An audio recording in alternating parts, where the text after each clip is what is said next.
દાંતામાં ખેતીનો નવો અધ્યાય, શાકભાજી છોડી સ્ટ્રોબેરી પકવી। બનાસકાંઠાના દાંતા તાલુકાના છોટા બામોદરા ગામના પ્રગતિશીલ ખેડૂત પિતા અને પુત્ર જયંતિભાઈ તેમજ નિલેશભાઈ બુબડિયાએ પરંપરાગત ખેતીની મર્યાદાઓ તોડીને એક સાહસિક કદમ ઉઠાવ્યું છે। અત્યાર સુધી જે સૂકા અને પહાડી વિસ્તારોમાં માત્ર સામાન્ય શાકભાજીની ખેતી થતી હતી, ત્યાં આજે હિમાચલ પ્રદેશની લાલ ચટક સ્ટ્રોબેરી લહેરાઈ રહી છે।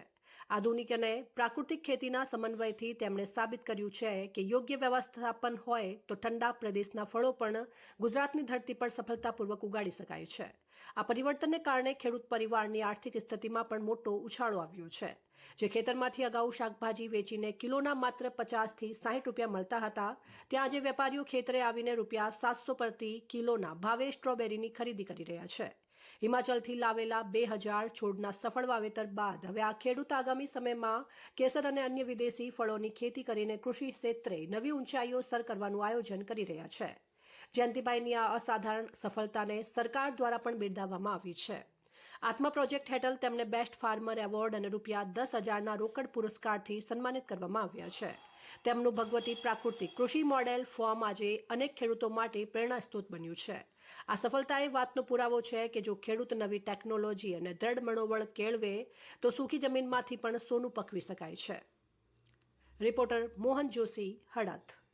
બનાસકાંઠાના દાંતા તાલુકાની અંદર છોટા બામોદરા ગામે આજે જે ખેડૂતે સ્ટ્રોબેરીની ખેતી કરી છે, જયંતિભાઈ હગરાભાઈ બુમડિયાએ, જો તમે જોઈ શકો તો પાછળના ભાગમાં ઠંડા પ્રદેશમાં જે ખેતી થતી હોય છે એ આજે આપણે બનાસકાંઠા તાલુકાની અંદર હળાદને નજદીક જે ખેતી કરવામાં આવી રહી છે અને સારી ઉપજ એવી આ ખેડૂતે ઉપજાઈ છે।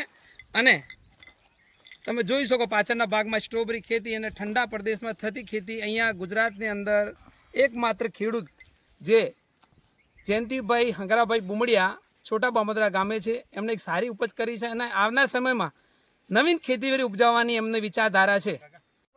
Mohan Joshi, point of Bharat news, Halad.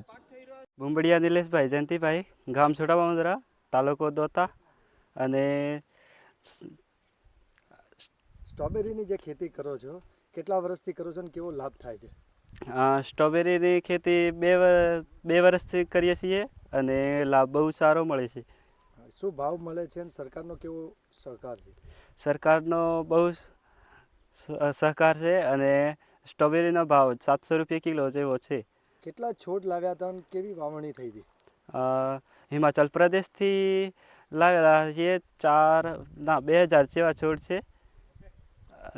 અને સ્ટ્રોબેરી સાથે બીજી કઈ કઈ ખેતી કરો છો? સ્ટ્રોબેરી સાથે રીંગણ છે, મરચાં છે અને ટામેટા છે।